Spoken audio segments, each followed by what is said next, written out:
Okay. Hey guys, so we are in Valletta today. Welcome to Valletta. Valletta is the main city of Malta. As of only not too long ago, realistically, in terms of 200 years. The history. Yeah. We're currently standing in St. George's Square in front of the Grand Master Palace. So this palace was built in 1574. And it's now heritage listed and has all of their armoury and everything in there, so we're going to try and have a look through all of that as well. A lot of history here. We took a €5 little bus tour. It's €5 each. It was really good, mainly because there's a lot of hills here and I'm lazy and I don't want to walk up hills. They compare this in terms of hilliness to San Francisco. Yeah.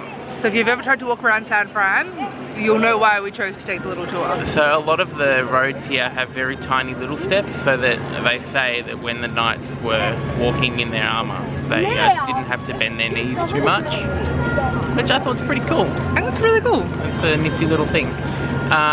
So there is a lot of history here. We're going to try and go around and have a look what we can find. What did it say? 25 churches, I think. Oh yeah, there's 25, no, there's 20 churches, 2 cathedrals, and I don't know what else he said. A bunch of other stuff. Roman Catholics. There is no reason not to pray when you are in Valletta. Yeah. So yeah, we'll go through and try to see what we can find throughout the day. Yep.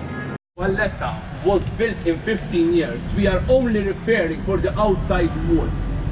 At that time they thought the enemy, the Turkish, were coming back again. So it was built in a hurry. When the Turkish saw what they had built, they never attacked Malta. So then it took them 200 years to build the palaces, churches and the museum.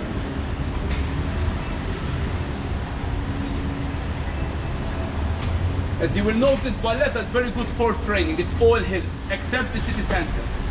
The steepest one is on the right. It's like San Francisco here. It's parallel to Republic Street, which is the main street. As the name implies, in this street there used to be the bakehouse, which was built and used by the Knights of St. John, and later on by the British Navy. On our left-hand side there is St. Augustine's Church. In Valletta there are over 25 churches. Okay, so in Valletta you have no option but to pray. Okay, there are 25 churches, 2 cathedrals and 40 chapels. When you see one open, just go inside. They are very beautiful from the inside. These are the traditional Maltese balconies, the wooden enclosed ones. You see them everywhere.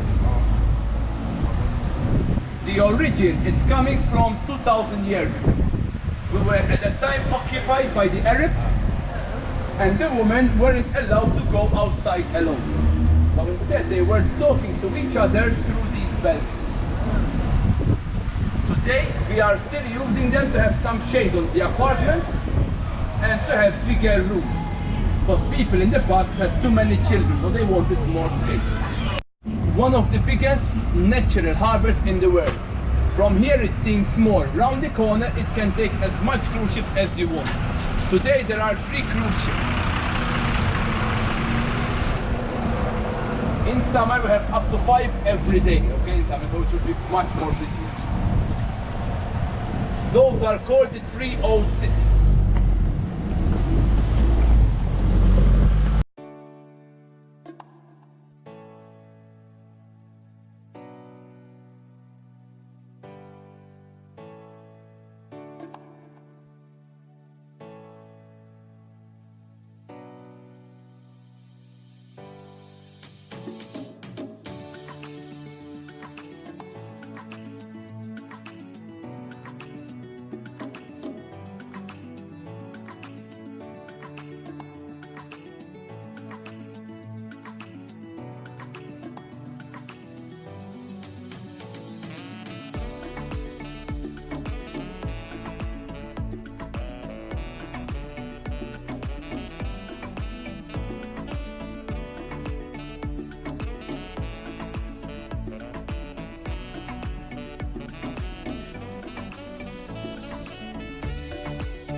English elephants. So there's some interesting information about Malta. So prior to Valletta actually being like a recognised town, there was 3 little cities that were around it.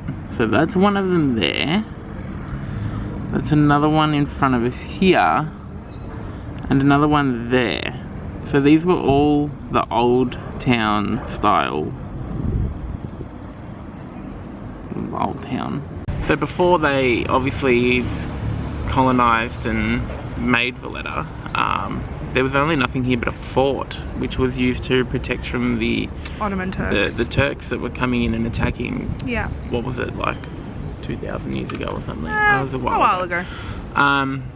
So when we go up to the fort later, there's a really interesting fact about some of the cannons that are there, which are really cool. But these old towns, they're obviously still functioning to a degree. They're called the 3 cities now. However, they and there's a ferry that connects all 3 of them. Yeah, they're pretty much mostly unrestored. Yeah, most of them are in their original form. Like, I mean, I'm sure they've done restoration works to maintain it, but there's barely any new, I guess, construction that's occurred there. It's all been maintenance of the original structures, which is pretty cool. Yeah, so fun facts. So the next fun fact is that so this harbour here, so Malta was still, what's the word? Like when they're occupied by Britain? I don't know. They were still owned by Britain to an extent, or they were within the Britain. I don't know. Part of the British Empire. Yeah, British whatever colony. it is. For quite a while, and they only got out of that in 1964.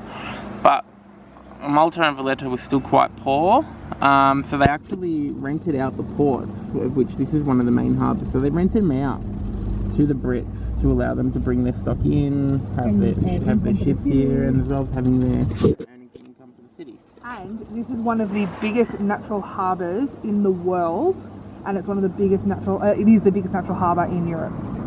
So, just yeah, another little fun fact of Valletta and Malta in general, really.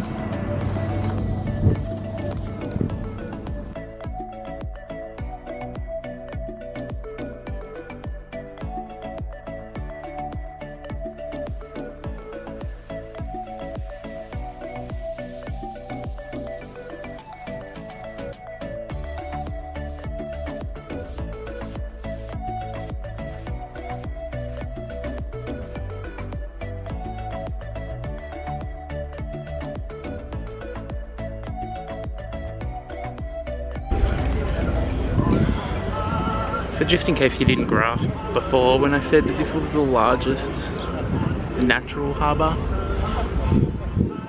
let me spin you around and show you exactly why. Not only is there one big cruise liner, there's 2 big cruise liners, but actually there's 3.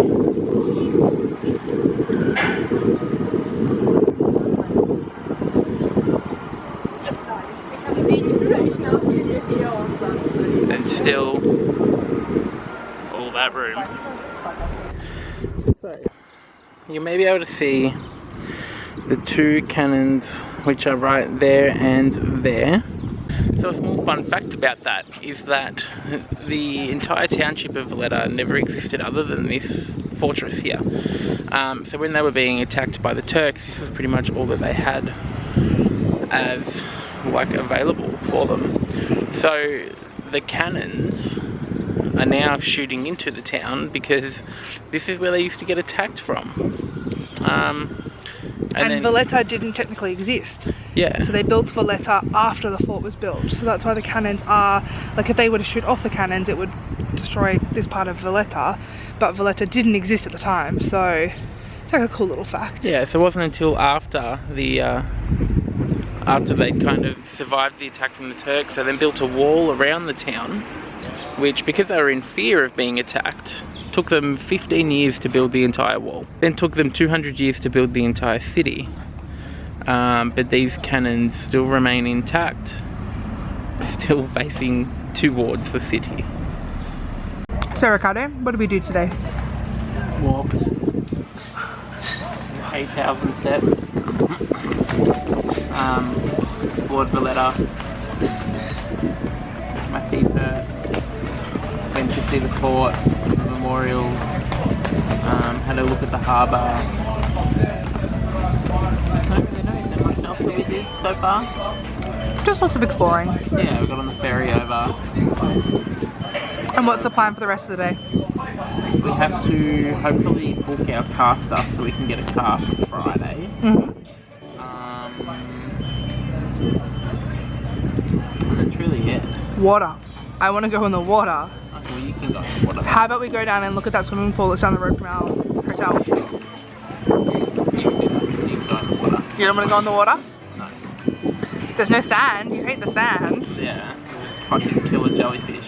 Not in the swimming pool, there's Well, have not. you checked the map today, mate? Not in the swimming pool. Check the map and then talk to me.